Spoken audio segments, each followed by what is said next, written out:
Violent Predator Treatment Program is a 5-step process with the final phase allowing the felon to be released back into the community. In this special report, we take a look at Alan James, released less than 4 months ago. 56-year-old Alan Earl James, a twice convicted child sex offender, found guilty of kidnapping and raping children.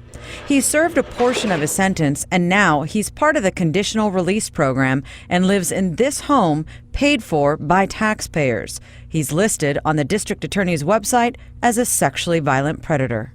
The first time he did it, I was 5 years old, and then he did it again when I was 11, and not just with me, but my siblings as well.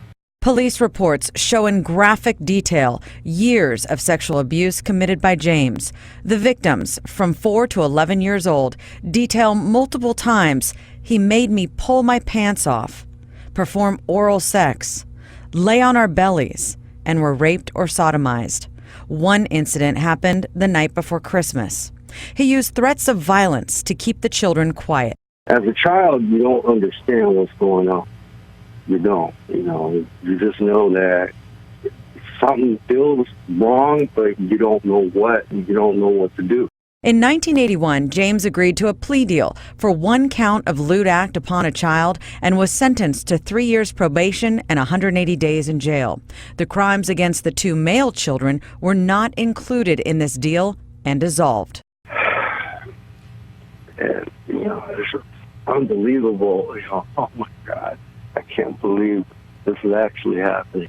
I really can't. In 1986, James was back in police custody. This time, charges included kidnapping.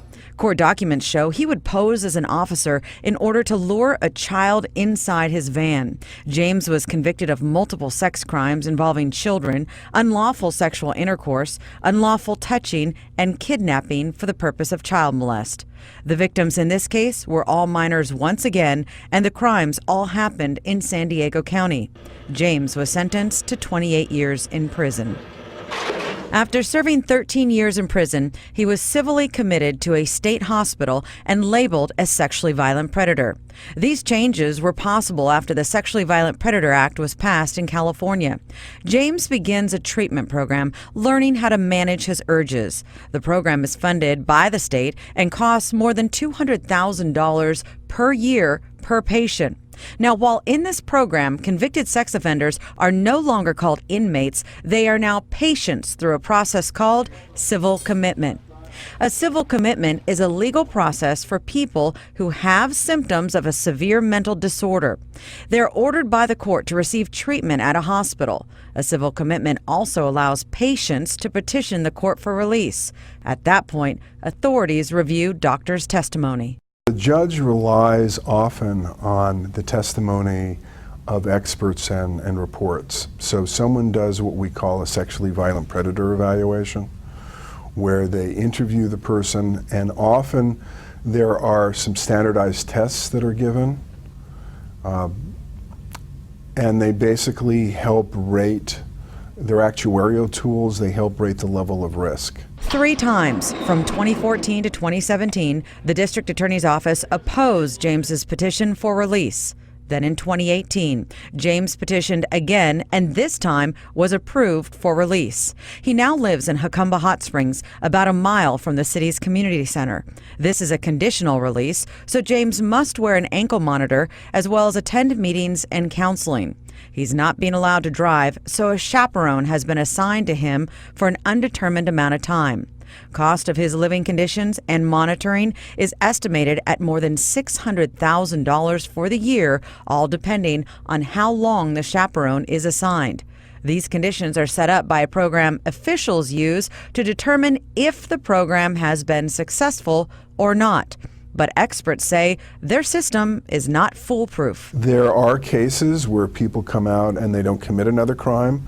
There are cases where they commit a crime and we never hear about it because they've learned how to be more sneaky and hide in plain sight.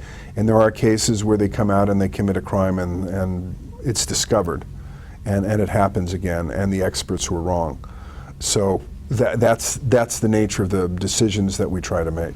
The laws have changed since the 80s, so now there's more severe penalties for child sexual abuse.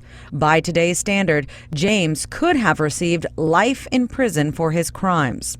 As far as the cost of James's incarceration and treatment, 13 years in prison plus 19 years at a state hospital, taxpayers have spent at least $4.5 million on Alan James.